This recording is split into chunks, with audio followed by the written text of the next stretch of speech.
Subscribe कीजिए मेरे YouTube channel Sobia ji health and beauty tips को और बेल आइकन पर क्लिक करें हमारी लेटेस्ट वीडियो सबसे पहले देखने के लिए।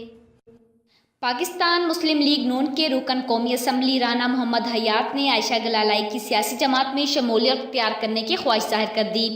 राना मोहम्मद हयात ने कौमी असम्बली के इजलास के बाद पार्लिमानी गैलरी में आयशा गलालाई से मुलाकात की और उन्हें अपने ख्वाहिश से आगाह किया और कहा कि मोहतरमा, आप लाखों पाकिस्तानियों के दिल की धड़कन हो और सुना है कि आपने रोशन ख्यालात को उजागर करने के लिए एक सियासी जमात बनाई है।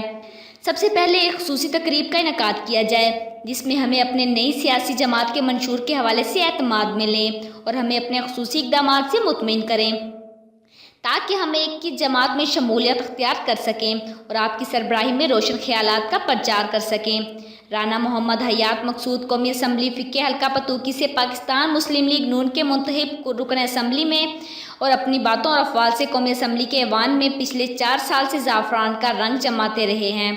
आयशा गलालाई से मुलाकात मौका पर राना मोहम्मद हयात ने उन्हें देगर बुजुर्ग लीगी रहनुमाओं से भी मुतारिफ़ करवाया।